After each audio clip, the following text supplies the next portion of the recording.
Okay, hello, hi guys! Magandang gabi sa inyo lahat. This is Shin from Masagadi Channel, a faith healer, also mata reader. So ngayong gabing to, tingnan natin na nagsabihin sa inyo ng ating mga gabay. This is a weekly gabay for the month of November 8 hanggang November 16 for the sign of Aquarius. So Aquarius, welcome to my channel. Ano kaya ang messages, advices, at spirit guides ang ating masasaga for today's video? Kanino naman kayang energy o kaganapan sa buhay ng mga Aquarius signs ang ating mga hagilap. So guys, maraming salamat sa walang sawang pagsuporta sa aking channel, lalo na hindi nag-skip ng ads, na way pagpalain kayo ng Diyos at may kapal, siksik tiglig na gumapaw man ang balik sa inyong biyaya. Maraming salamat po. So umpisa na natin ang laban.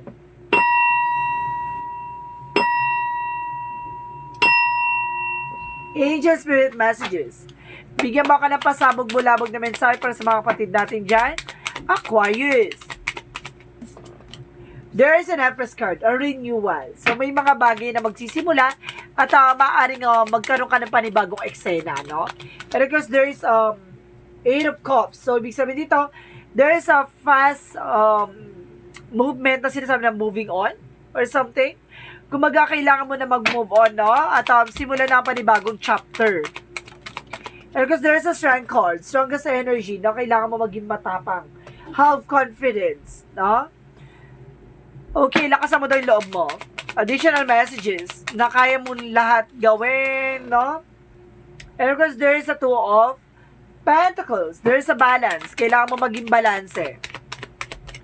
And of course, sinasabi dito with the Ace of Pentacles, there is a big money, big opportunities coming in for you, no? May bagong oportunidad, may bagong material na bagay na baka makabili mo or some of you. And because there's the Sun cards na magdadala sa'yo ng pure positivity, no? And of course, there's a positive outcome. So, what is the Empress card? And of course, there's King of Swords. There is kumbaga information na kailangan mo maging wais, no? Sa pagdidesisyon or sa mga bagay-bagay. What is the Eight of Cups? There is a Eight of Swords. So, ibig sabihin dito, there is a lot of toxicities. Kailangan mo daw mawala dyan sa situation mo. At umalis dyan sa mga tao sa paligid mo, no? Kumbaga, there is a toxic behind you. And I guess there is an high priestess, there is an unexpected moment. Or there is a hidden agenda, no? Or there is a hidden enemy. So, ibig sabihin may mga bagay na, kumbaga, malalaman mo na, no? And of course, there is a Strength card. Kumbaga, labanan mo at lakasan mo ang loob mo, no? Lakasan mo ang pakiramdam mo. What is the Two of Pentacles? What is the Two of Pentacles? And the Two of Pentacles represent the Seven of Wands, or Seven of Swords, sorry. There is a Seven of Swords. There is a cheating lying on you, no? Kumbaga, there is a sneakiness. Kumbaga, gawan mo ng balance ito. Kumbaga, kahit na nagsisinungaling sila behind your back, wag mo ipakita na alam mo na ang nangyayari, no? Wag mo ipakita na, kumbaga, may alam ka, no? And of course, there is Queen of Wands. There is a stability, control, no? Kontrolin mo yung nangyayari. Kumbaga, kailangan na control mo ang pagdating sa finances, no? Because there is a Tower moment, there's a sudden changes. May mga bagay na magbabago dito, no? Sinasabi dito, there is a chaos or something, destruction or disaster na magdadala sa'yo ng beautiful. No? It's a beautiful disaster. So, what is the Empress card and the King of Swords? Okay, there is a there is an Hermit card, there is an information, kumbaga maglilinaw sa'yo, no? Kumbaga there's a King of Swords being wise, and there's a renewal, kumbaga the Hermit card is soul searching or soul enlightenment. Magkakaroon ka ng inner clarity. So what is the Eight of Cups? And of course the Eight of Swords. There's the Fool card and of course the Ace of Swords. Ibig sabihin dito, there's a breakthrough, no? There's a breakthrough and mental clarity. And sinasabi sa'yo dito, the Fool card, kumbaga, wag kang magtitiwala basta-basta sa paligid mo, no?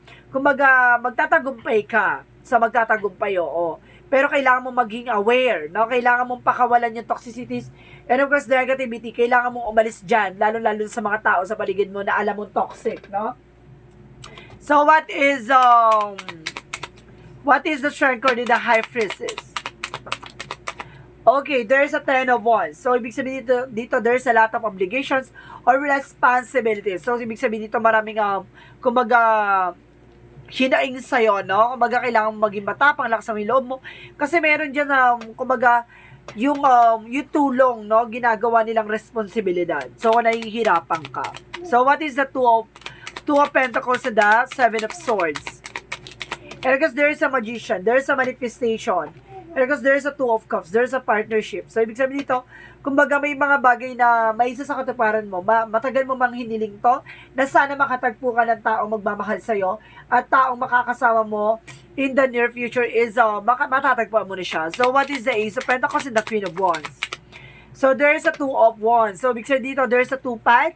There is a direction. Kumbaga, sinasabi sa'yo dito, kumbaga, mamili ka na. There is a both side of situation. There is a two sides of situation na kailangan maging aware ka. So, let's see what is the Sun card and the Tower moment. Nadulas ma. And because there is a Three of Pentacles. Ibig sabihin dito, tinuturo na sa iyo yung right way, no? There is a Three of Pentacles sa collaboration or, kumbaga, of information. So, ibig sabihin dito na kailangan mong magkaroon ng heart-to-heart or something na commitment. Diba? Kumbaga, don't you worry, there's a beautiful disaster dito. So, what is the outcome? Ang outcome is the Hierophant. A lesson learned, an educations. May mga bagay na dapat mo na natutunan, no? Ang tiwala at pagtitiwala, diba? At paniniwala. And of course, there is a Knight of Wands, there's a slow and steady. No? Kumbaga, there's a slowly but surely. And of course, there is a Nine of Cups, there's a wish fulfillment. Kumbaga sinasabi dito, mabagal man ang pag-abot sa mga pangarap mo, pero sinasabi sa'yo dito na malalagpasan mo yan at of course, kailangan mo lang, kumbaga matutunan niyo lahat ang pinagdaanan mo. Kumbaga, there's a slow and steady, kumbaga, mabagal man at, kumbaga mabagal man ang pagkamit ng mga pangarap mo, pero sinisigurado sa'yo, makukuha mo siya, no? As soon as possible. So, let's see what is the Love Oracle card. Okay, there's an I like you. Some of you may mga taong may gusto sa'yo. And of course, there's a snake. Sabi ko na may taong, kumbaga, naglilin lang sa'yo. Mag-ingat ka na meron ditong third party or something, no? Mag-ingat ka sa ahas. And of course, there's a phoenix. So, ibig sabihin dito, some of you tinrider ka na, no? At naunawaan mo na at nalaman mo na itong tao na to, sinungaling to, itong tao na to, kumaga, magagamit to, plastic to, kumaga gano'n. Naunawaan mo na. At magkakaroon ka ng new phase and of course, growth and change, transformation. Because there's a clock, time to heal and time for progress. Ibig sabihin dito, there's a takes time, no? Kumaga, oras na lang makakapagbigay o panahon, no? Na, kumaga, makakalimot at makakamove on ka din. And of course, ngayon, kumbaga, magiging malakas ang loob mo at malakas ang pakiramdam mo. Yin and Yang represent the higher self, activation. No, parang, kumbaga, nagkakaroon ka ng personal unlock knowledge, parang ganon. Kumbaga, may mga bagay na natatauhan ka na or something na, kumbaga, naging matalino ka na sa mga ganong eksena, naunawaan mo na yung mga ganyan eksena, no? And because there is an Ace of Earth. Ibig sabihin, may kinalaman ka sa Taurus, Virgo, Capricorn. And because there is a seed. So, ibig sabihin dito, mag-invest ka, no? Magtanim ka or something na makakatulong sa iyo para sa susunod na panahon, magkakaroon na ng expansion or harvest time. So, let's see what is the energy. Let's see what is this energy.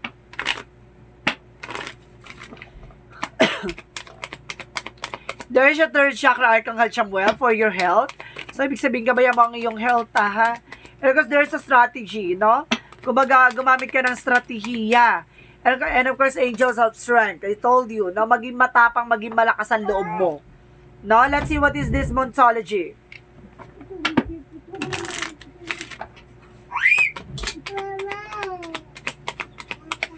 What is this Moonology?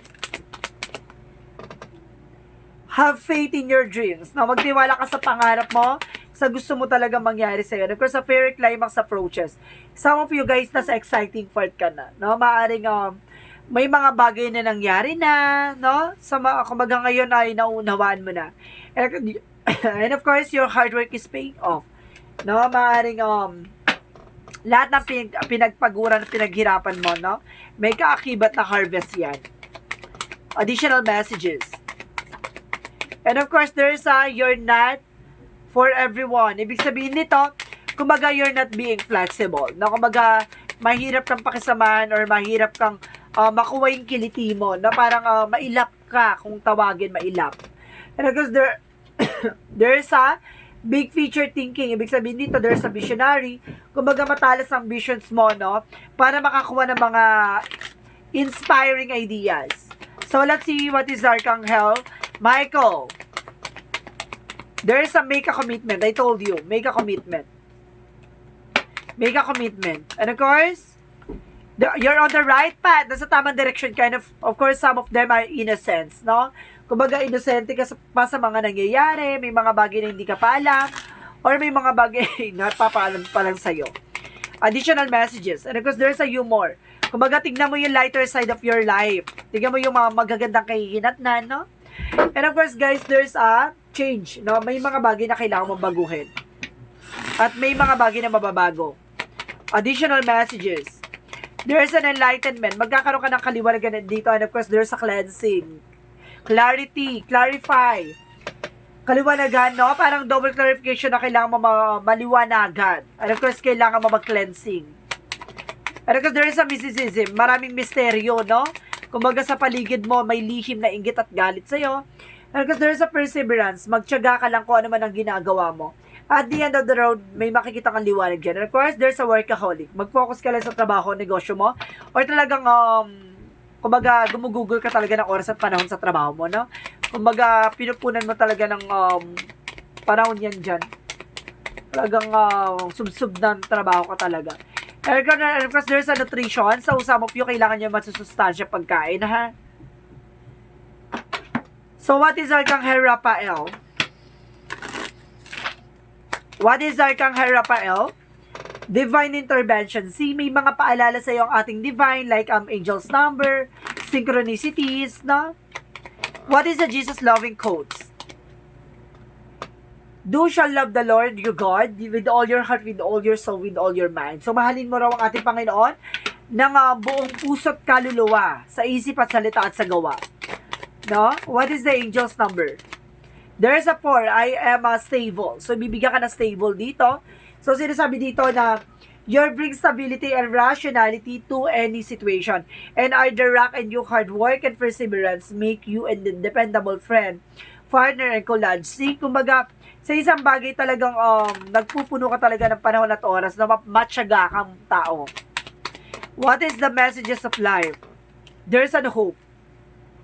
So, sinasabi dito, as I enter the great school of life, I hold tight to my faith in a God. God loves, guides me, and guards me in every situation I encounter, regardless of what I confront. I trust in the true nature. Today, I welcome life. I know that light will always return and there will always be infinite possibilities for me. Ibig sabihin dito, kumbaga, naniniwala ka na ibibigay at pagkakalob sa'yo, no? May pag-asang nakalaan talaga na alam mong ibibigay talaga ni God yung para sa'yo, no? Kumbaga, hindi ka nawawala ng pag-asa at hindi ka nawawala ng kumbaga, paniniwala na God will always provide. So, guys, this is a weekly gabay for the month of November 8 hanggang November 16 for the sign of Aquarius.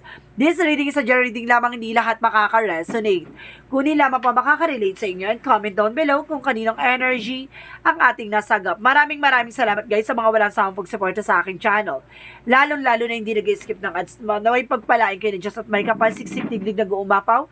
Ama ng balik sa inyong biyaya. Maraming salamat and see you in the next video. Bye-bye and babush!